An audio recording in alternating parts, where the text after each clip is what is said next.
Nesta edição do Fórum Nacional da Juventude, o CNJ tem a satisfação de apresentar o tema deste próximo painel: Inteligência Artificial. De que forma a inteligência artificial pode ser uma ferramenta auxiliar para a criação de sermões, estudos bíblicos e letras cristãs, sem substituir a inspiração do Espírito Santo e a centralidade da Bíblia como fonte de autoridade? Quais são os limites éticos e espirituais no uso da inteligência artificial na produção de conteúdo cristão, música, devocionais, palestras, para que não se perca a autenticidade do testemunho humano e da experiência pessoal com Deus? Estas e muitas outras perguntas estarão agora sendo discutidas e avaliadas neste próximo painel da 8ª edição do Fórum Nacional. Sejam bem-vindos ao painel Inteligência Artificial.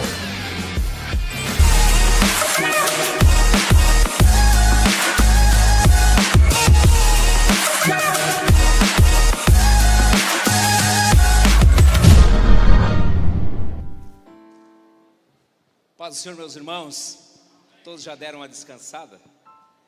Quero aqui cumprimentar nossos debatedores que estão para esse painel: o pastor Elias Torraldo, o pastor Silas Queiroz e o pastor Anderson Jacinto. O tema desse painel é sobre inteligência artificial. Os estudos sobre inteligência artificial ganharam força a partir dos anos de 1950, apesar de trazer inúmeros benefícios e avanços importantes em diversas áreas. Muitos debatem a respeito dos limites éticos da inteligência artificial, no papel que ela desempenha na nossa sociedade atual. E eu quero inicialmente começar aqui o nosso debate dirigindo a pergunta ao nosso querido pastor Silas. Pergunta seguinte: como utilizar a inteligência artificial para apoiar o trabalho ministerial sem perder a essência da inspiração do Espírito Santo? Pastor Silas. Excelente pergunta, e eu quero uma vez mais ressaltar a importância desse fórum e trazer temas tão atuais, né, como um tema como esse, que é a inteligência artificial, né? Como o pastor já ressaltou, os estudos começaram na década de 50, mas agora em 2023, né, que houve uma popularização com algumas plataformas, alguns softwares, como especialmente o ChatGPT. Então hoje está de domínio público, todos nós estamos trabalhando com a inteligência artificial, e acredito que isso é importante ser tratado no âmbito da igreja e da nossa vida cristã. Eu considero que a inteligência artificial, assim como outras tecnologias, a gente deve encarar, não deve encarar nem com um estranhamento, nem com um encantamento, né? No estranhamento eu rejeito, eu recuso, eu até demonizo. No encantamento eu fico deslumbrado, eu acato de maneira acrítica e eu uso de maneira indiscriminada. Então, como qualquer invenção humana, nós temos que analisar de maneira crítica, certo? Com muito cuidado, sabendo que tem aspectos positivos e tem aspectos negativos da inteligência artificial, né? Eu acredito que nós, pela graça de Deus, já estamos maduros o suficiente, né, eu digo como igreja, para a gente fazer essa leitura. Eu acho que os nossos pais, eu considero que os nossos pais, ao fazerem uma repressão absoluta de alguns meios de comunicação no começo, eles o fizeram de maneira correta, dentro da realidade que eles viviam. Hoje nós eu não digo que a gente sabe usar, né, porque não é verdade, eu não tenho essa opinião, né? Ninguém consegue usar um meio de comunicação sem ser afetado por ele, inclusive negativamente. Isso é inclusive provado cientificamente. Então, assim, a tecnologia, ela não é, ao meu ver, neutra, porque toda tecnologia é uma ação, uma invenção humana, e a ausência de neutralidade começa na gênese humana por causa do pecado. Então sempre terá um efeito colateral, e nós temos que ter essa visão muito crítica em relação a todas as tecnologias, dentre elas a inteligência artificial. Então, tenho que usar de maneira equilibrada. Por exemplo, a apresentação aqui falou sobre a preparação de sermões, por exemplo. Óbvio que uma pessoa que quiser fazer um estudo bíblico, né, ou um sermão para pregação, não pode pedir para que a inteligência artificial o faça. Óbvio, né? Nós não podemos fazer isso. Eu tenho que orar, eu tenho que ler a Bíblia, buscar a inspiração do Espírito Santo, receber a mensagem, e durante o meu estudo eu posso consultar um chat GPT, por exemplo, um Gemini, outros programas, para extrair informações, consultar, por exemplo, o conceito de uma palavra, a etimologia, a raiz de uma palavra, tá certo? Uma informação histórica, uma abordagem teológica de um assunto, como eu consultaria um dicionário, uma enciclopédia, uma teologia sistemática, ou qualquer outra fonte escrita. A diferença é que é uma fonte digital, tá certo? A inteligência artificial é uma fonte digital, um programa alimentado com dados. Os dados que a inteligência artificial tem, ela me fornece de acordo com a minha consulta. A crítica atual é que de fato não se trata de uma inteligência, porque a inteligência ela tem a capacidade de elaborar raciocínios, de dar respostas, de resolver problemas que lhes forem apresentados de maneira inesperada, né? Então só o homem tem essa capacidade. A inteligência artificial não tem e nunca terá, tá certo? Nós estamos aí, segundo os estudiosos, na primeira fase da inteligência artificial, que é a inteligência artificial fraca, onde os programas tentam simular o raciocínio humano. Acreditam eles que nós atingiremos o estágio médio, que é a inteligência artificial reproduzir a mesma capacidade humana, e acreditam ainda que haverá superação da capacidade humana. Eu não acredito, aliás, estou seguro de que não haverá, tá certo? O homem ele pode produzir inventos que façam mais do que ele faça, mas eles só o farão pela capacidade inventiva do próprio ser humano. Por exemplo, o homem pode produzir um guindaste que levanta aí muitos 1000 quilos, mas quem fez o guindaste foi o homem, né? Então a inteligência ela permanecerá no homem. Então a gente não pode se encantar com a inteligência artificial. Temos que ter cuidado, porque toda invenção humana traz consigo também um caráter de messianismo, né? Desde a Torre de Babel, né? A humanidade sempre pretende apresentar uma invenção como uma solução para tudo. Nas civilizações antigas, no surgimento da escrita, na Idade Moderna com a educação, que se prometeu que a educação resolveria o problema de todos os problemas da humanidade. Uma falácia, né? Porque o problema da humanidade ele é moral, ele é espiritual. Mas no aspecto mais próximo do nosso tempo, as redes sociais. Prometeu-se que seria a solução dos problemas, e as redes sociais têm o lado positivo, mas tem o lado altamente negativo. Então nós temos que tomar muito cuidado. E inclusive em relação à inteligência artificial, os estudos já mostram que está produzindo atrofia cerebral, que é o popular emburrecimento, que é a pessoa não estudar mais nada, não ler mais nada, não pesquisa mais nada, corre tudo para a rede social, aliás, para a inteligência artificial. O que já se fazia com o Google, hoje de maneira mais avançada, se faz com as redes sociais. Isso não é novidade, porque isso vem, por exemplo, desde a calculadora, por exemplo. A calculadora é muito importante para você, por exemplo, calcular 29,5 vezes 7,3, ótimo. Mas para calcular 20 menos 13, as pessoas hoje, se você vai a um comércio, pega uma calculadora, coloca 20 menos 13, para saber que são 7, e às vezes ainda erra. Então isso é um emburrecimento cerebral, há uma atrofia cerebral. Então o uso tem que ser muito meticuloso, muito cuidadoso, para não causar vício. E nós que temos a mente de Cristo, temos que usar todas as coisas de uma maneira mais racional possível.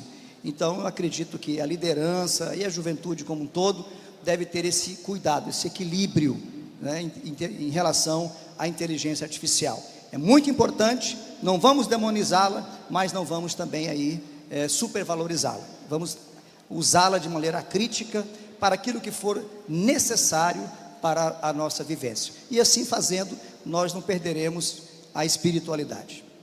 Obrigado, pastor Silas, jogando luz aí em cima de um assunto tão esclarecedor das suas palavras. Deus o abençoe grandemente. Nos enriquece esse painel, presença do nosso presidente, minha saudação, pastor Wellington Costa Júnior, também nosso anfitrião, pastor Nelson Lutemberg, que está presente. Deus abençoe, nossa saudação. Nossa segunda pergunta, quero direcionar ao nosso querido companheiro, pastor Anderson Jacinto, e a segunda pergunta é o seguinte: como os líderes de jovens podem preparar os jovens para discernirem os limites entre tecnologia útil e tecnologia que escraviza? Pastor Anderson. Eu saúdo a todos com a paz do Senhor. Quero aqui louvar a Deus pela vida e pela iniciativa, nosso pastor José Wellington Júnior, pastor Nelson Lutemberg, por esse coração bondoso à juventude, principalmente, pastor, de não ter a taxa de inscrição. O senhor é um pai, tá bom? Obrigado, viu? Quem diz que amém? Não garantiu do ano que vem, viu, gente? Meus irmãos, é um privilégio estar aqui com o pastor Gilmar Borba, um amigo, todo o Conselho Nacional de Juventude, em especial todos vocês do sul de Rondônia, que abraçou essa causa. Deus abençoe o carinho. Eu quero fazer menção aqui nesse tempo que eu tenho menos tempo para responder a pergunta, viu? Fica de pé, pastor Márcio do Rio de Janeiro. O pastor Márcio tem um Palio 1.0 e na quarta-feira, meia-noite, ele saiu do Rio de Janeiro e chegou aqui em Porto Velho, sozinho, com um filho de 8 anos. Amém? O esforço dele é válido, viu? Nada contra o Palio, viu? Tá bom? Deus abençoe a sua iniciativa, tá? E a todos, meu pastor presidente, pastor João César, a qual consultei ele, antes de sentar com o pastor Elias Torralbo e com o pastor Silas, mas eu quero voltar, e essa pergunta foi muito válida, e eu agradeço o pastor Neto pela tão calorosa animação e olhar para Rondônia. E nós temos uma juventude muito pujante, e não podemos esquivar, pastor Silas Queiroz, que a inteligência artificial está na mão de praticamente todos. E eu faço uma pergunta e peço que vocês respondam com eu. Quem aqui já utilizou ou utiliza o chat GPT? Diga eu. A grande maioria, praticamente num todo. Quando eu olho para isso, eu vejo que não tem como a gente demonizar ou proibir, pastor Elias Torralbo. E para isso, conversando com o pastor João César, nós entendemos que é preciso você, líder de jovem, líder de adolescente, para me defender a amizade com o Joelso. Nós precisamos saber utilizar, potencializando a IA, ou a inteligência artificial, como uma ferramenta de trabalho. Pastor Silas disse algo muito importante: ela só vai conseguir produzir, na verdade nós estamos alimentando a inteligência artificial, a partir do momento que nós fornecemos esse recurso.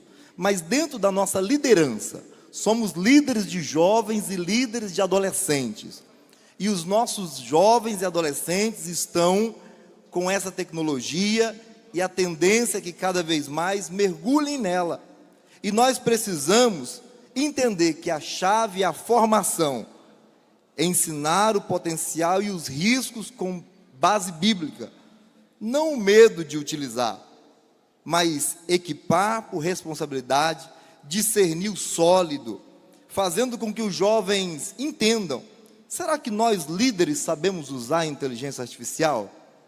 Será que nós jovens sabemos usar a inteligência artificial? Então, como que nós vamos saber? Será que nós sabemos o que é tecnologia útil e o que é tecnologia que escraviza? Porque hoje nós vemos a mídia, está aqui, eu estou contemplando aqui a mídia e vários que estão fazendo a cobertura. Mas será até que ponto que ela é útil e até que ponto que ela escraviza? Será que é útil o jovem passar o culto todo tirando milhares de fotos? Ou será que está escravizando e roubando o tempo de uma adoração? É importante o registro para que possa compartilhar e publicar. É muito importante, precisamos, até porque através da publicação nós trouxemos essa multidão de líderes, 3.900 líderes do nosso estado para a capital. Mas nós precisamos entender que nós temos que prepará-los para usar. E como nós iremos prepará-los? E o CNJ faz isso. O Fórum Nacional tem esse potencial. Pontos que marquei aqui para que possamos entender. Precisamos equipar a responsabilidade, discernimento de um ensino sólido e a prática orientada sobre supervisão, porque a omissão também é pecado, pastor Silas. Se nós omitirmos e dizermos que não é bom, o jovem vai achar que não é bom e vai usar, e não vai saber usar, e isso é prejudicial, e eles estão usando.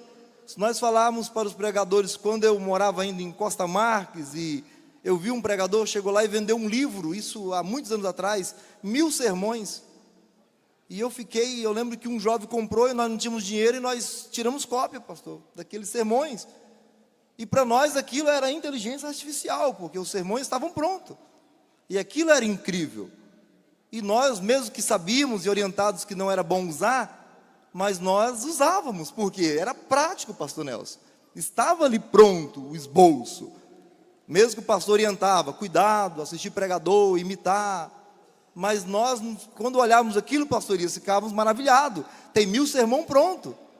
Agora, o que o líder precisa, por que eu estou utilizando isso, o sermão pronto?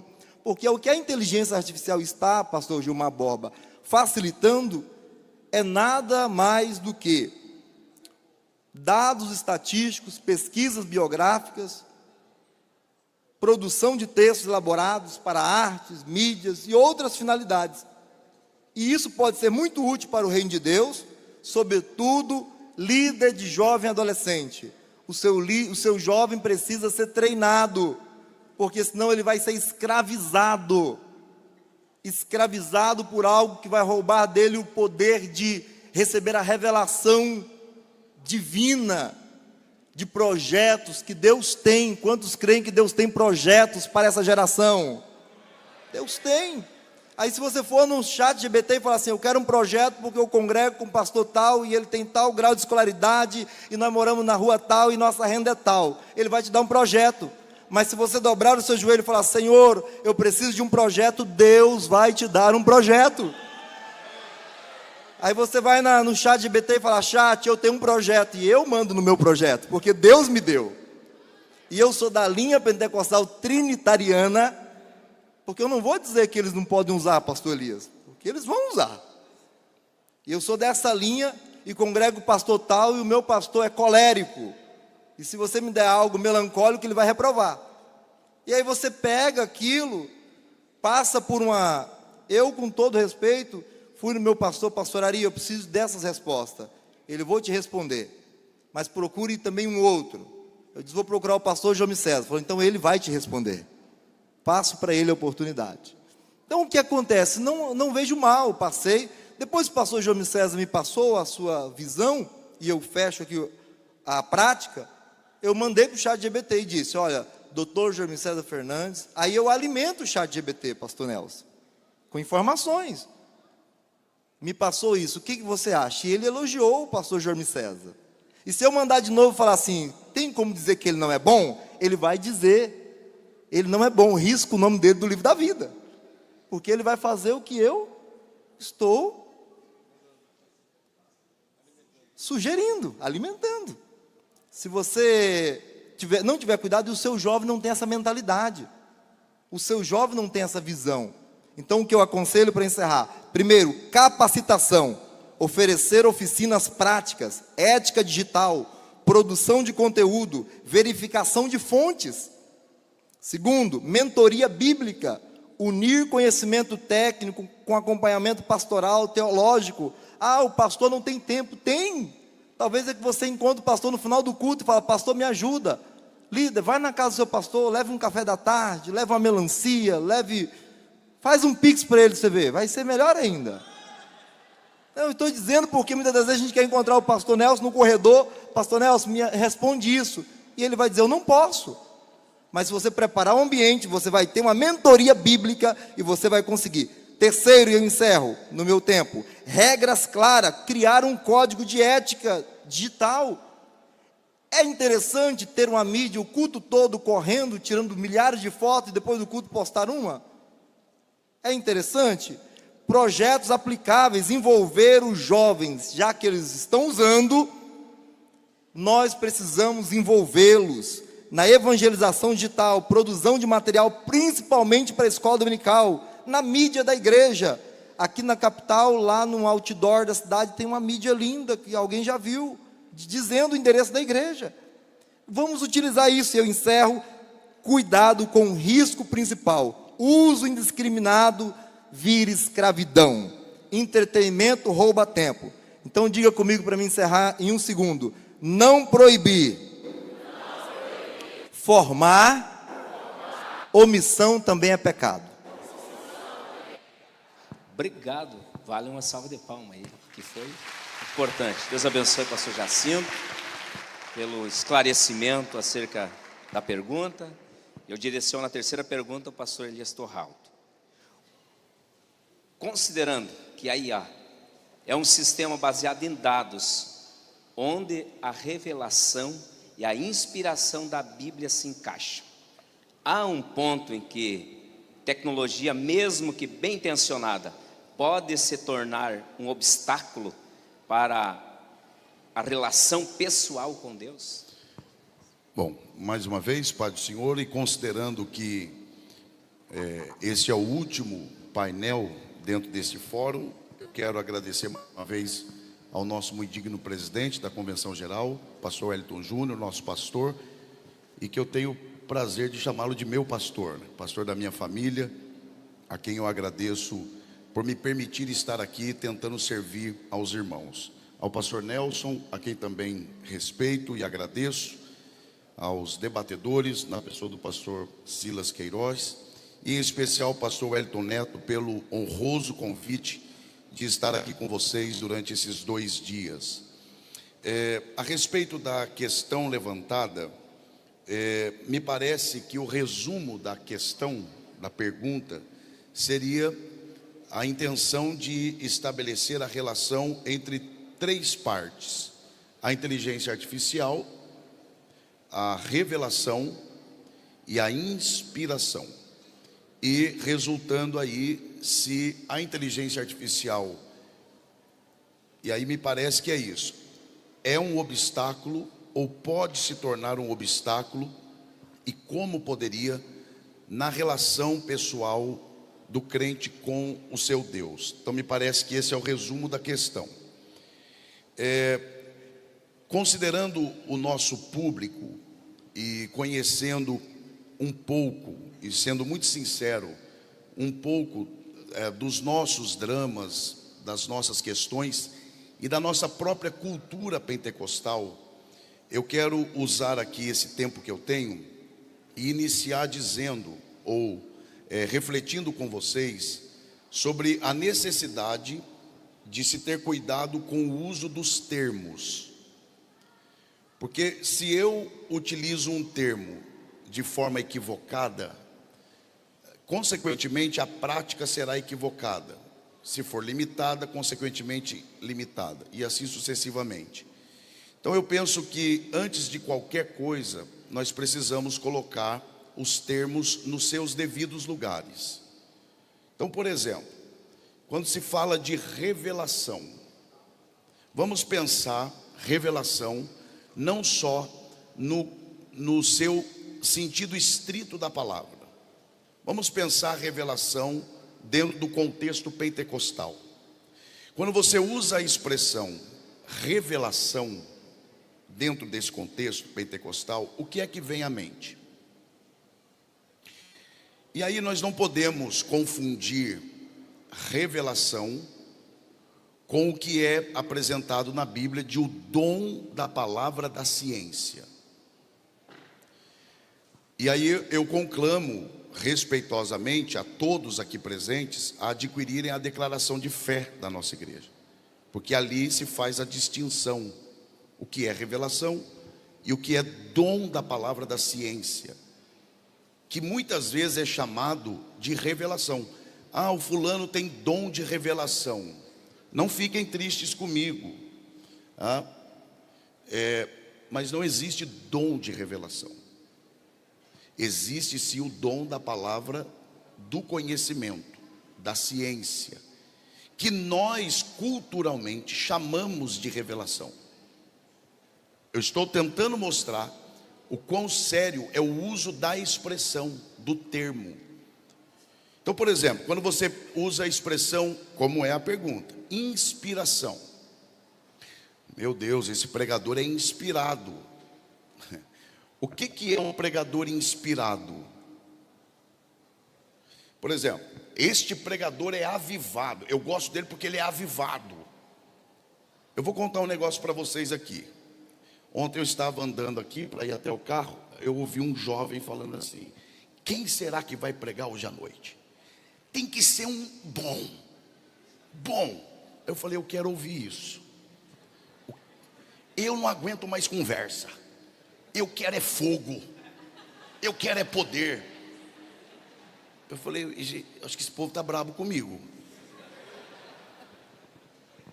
É o nosso povo. Ok, então o que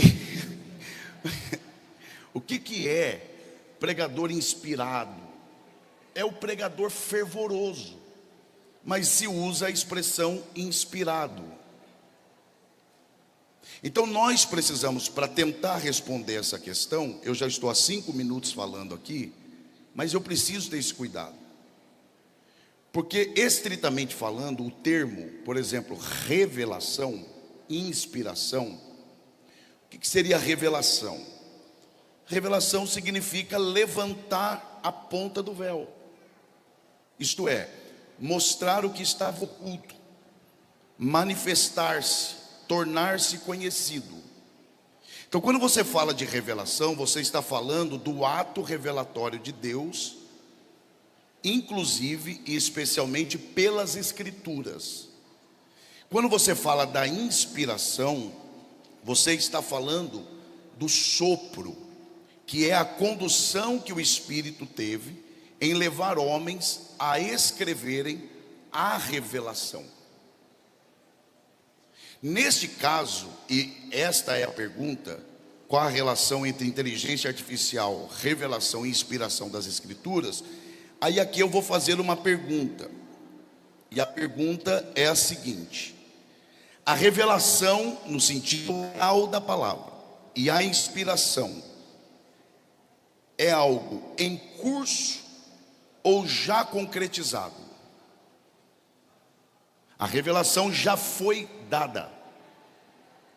O que hoje acontece quando alguém tem uma impressão do texto, não é Deus me deu uma revelação nesse texto. Não, a revelação já é o texto. O que pode ocorrer é uma iluminação a partir da revelação. Esse pregador pregou inspirado. Não, a palavra já é inspirada. O que pode é ele ter tido ali um momento de fervor espiritual, em especial pentecostal. A revelação e a inspiração não é algo em curso, é algo já realizado. A revelação já fechou, a inspiração já se manifestou.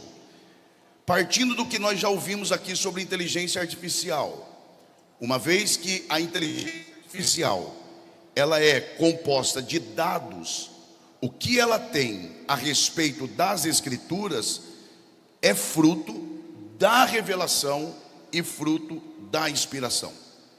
Então, nesse sentido, nós temos que pensar o seguinte: qual é o meu papel relacionado à inteligência artificial, revelação e inspiração? Não é pensar que a inteligência artificial seja capaz de obstruir, comprometer a revelação e a inspiração. Não, porque isso já foi estabelecido. Qual é o meu papel nesta relação de inteligência artificial, revelação e inspiração? Verificar se aquilo que a inteligência artificial me oferece da revelação e da inspiração está em conformidade com a verdade das Escrituras e com a doutrina da nossa igreja. Então, qual é o papel do líder cristão, do líder de jovens, do líder de adolescentes? Treinar. É aí, presidente, que eu sou extremamente, e às vezes eu sou mal compreendido, eu sou extremamente a favor de que nós, como igreja, ou como parte do ministério, pela graça de Deus, temos a missão de treinar a igreja a aprender a interpretar a Bíblia por ela. Quando a gente lê Efésios capítulo 4, em que Paulo diz sobre os dons ministeriais, visando o aperfeiçoamento dos santos para a obra do ministério, dentro desse trabalho está, sem dúvida, o meu papel de treinar os meus liderados a eles, por eles, interpretar a Bíblia, porque senão nós vamos voltar no tempo da igreja estatal, em que a interpretação da Bíblia fica por conta do clero. Então é de quem o papel de treinar, ensinar métodos hermenêuticos seguros para que a igreja interprete a Bíblia? É nosso. Então qual é o papel do líder, do jovem, do adolescente? Ensinar o jovem a filtrar pela verdade das Escrituras, pela declaração de fé da nossa igreja, pelo ensino do pastor no culto de ensino, aos jovens identificarem se aquilo que está ali está em conformidade com a verdade da palavra e a doutrina da nossa igreja. Sobre se é obstáculo ou não para a vida pessoal com Deus, eu diria o seguinte: imagine uma faca de cozinha bem afiada, 10h30 num domingo como hoje, nas mãos de uma boa cozinheira. É a certeza de que alguma coisa boa 1h30 depois vai acontecer. Agora imagine essa mesma faca na mesma cozinha nas mãos de uma criança de 1 ano. Vai ser uma tragédia. É a mesma faca na mesma cozinha, mas nas mãos erradas. Então, inteligência artificial é neutra. Ela não tem condições de ditar se ela vai me ajudar ou atrapalhar na relação com Deus. Depende de quem está usando, como está usando e para que se usa. Devemos usar da maneira certa e com o objetivo de sempre glorificar a Deus em toda a nossa maneira de viver. É isso.